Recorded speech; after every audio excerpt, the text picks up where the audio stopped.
Hey guys, since we've got a few referees going, I thought I'd actually do a little video about how to use the scoring console, because I was told yesterday a lot of the guys didn't know how to use it. So I'm out here in court 4, freezing because it's so cold in here. And I'll give you a rundown exactly how to use the console. So I'm just going to swip the... Hey guys, since we've got a few referees going, I thought I'd actually do a little video about how to use the scoring console, because I was told yesterday a lot of the guys didn't know how to use it. So I'm out here in court 4, freezing because it's so cold in here. And I'll give you a rundown exactly how to use the console. So I'm just going to swip the camera over. I don't know if I can do that. Probably not. Anyway, I'll work this stuff out. So this is our console that we use here. Okay, these are on courts 1, 2, 3 and 4. They look like this. When you get to the game, normally they're switched on, but in case they aren't switched on, this is how you switch on. Simply the power on and off button. Hold it on, you'll see that come up. It does the boot program, and that automatically comes up. And if you look up at the scoreboard, you'll see it should display 20 minutes or whatever time's programmed in, and away you go. Okay, so to add time, you see on the bottom here, it says plus and minus time, adjust. Okay, if you click on that, you'll notice the time going up, and you click on the minus, it takes time off. So of course, our games are all 20 minutes, except for our championship men games, which will have a score people anyway, so don't worry about it. So we make sure first of all when we get there that the balance of time till the game's added. So for example, if it's only 4:25 and we have a 4:30 game, we add 5 minutes on. So get down the bottom there, 2, 3, 4, 5, and then to start the clock we push start, and you look straight away on the console, the clock starts counting down, and we look up on the board up there, you'll see it's counting down up there as well. Okay, if we ever have to reset the clock, we can stop the clock to start with. So we push hold, which is the button next to start. You see the clock has now stopped. When we go to the corner here, you'll see there's a reset button. Click reset, and it goes back to the default time, which is 20 minutes. Adding a score. So obviously Team A is on the left of the score bench, and Team B should be on the right of the score bench. Team A will be at the top of your score sheet, and Team B will be the bottom of the score sheet. So add a score, just click on the button. So obviously a 3-pointer, and if you have Team B scores, click a 2 for 2 points, etc. If you make an error in the score, you push that error button there, push it once, and you watch what it does. It undoes your last action. Okay, so in case you put the score on the wrong side. So fouls are much the same as scores. Click on there, make an error, push error, and the fouls go back. Timeouts though are a little different, because what they have on these consoles is they have an indicator. So if I push that button once, you'll see there's an arrow flashing. Now up on the scoreboard, you'll see there's an arrow under the 0. I'll zoom in for you. That means that there's a timeout waiting for that team. So then if we push that twice,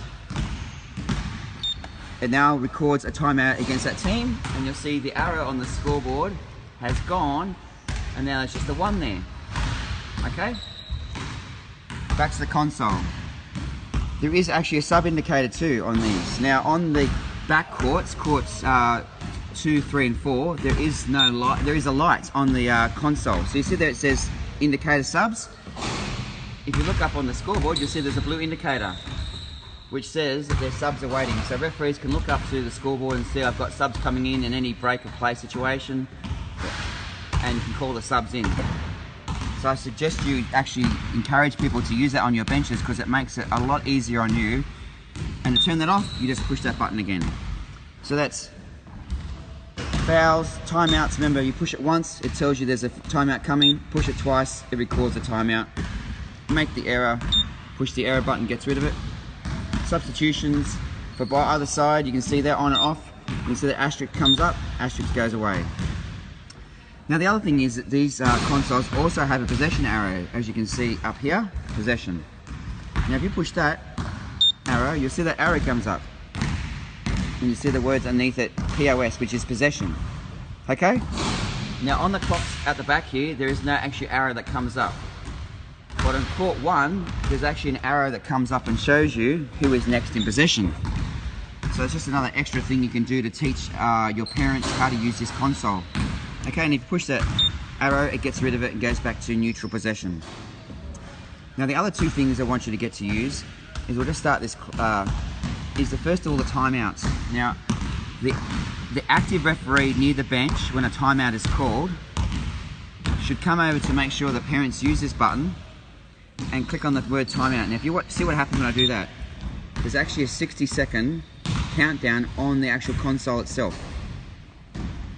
Now if you want to stop that, you just push stop and it stops the actual countdown. But we'll just let that go, and you'll hear there's actually a tone that sounds when it gets to 1 minute. Now we need to use these more in juniors to make sure our timeouts are kept to every minute rather than too long. And this helps us manage what we call zero time, which is when the clock's on or the clock is off, getting teams back on the court to start the game efficiently. So make sure that we're running to our time schedules and not running overtime like we have been. So you see it's still 30 seconds to go. So while we're doing that, I'll show you another handy feature. This button here, you see it says +1P or extra time. If you push it under blue, you'll see there PER, that stands for period, first quarter or first half.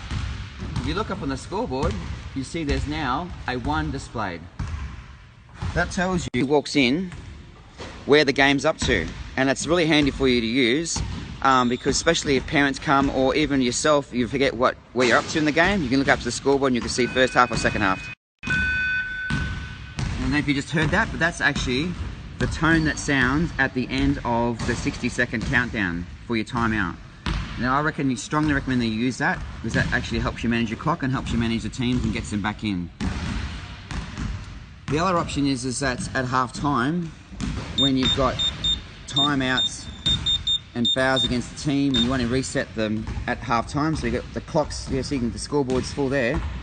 If you go to this button here called reset, you watch what I do, and I push it once, it gets rid of the fouls, and if I push it twice, it gets rid of the timeouts. And that's a very handy button to use at half time to get rid of those fouls and timeouts. So you get to use that as well, because what happens is otherwise is the parents often go down to the reset, and which clears the timeout but doesn't actually clear the fouls and the timeouts. We need just to make sure we use this button here, fouls and timeouts.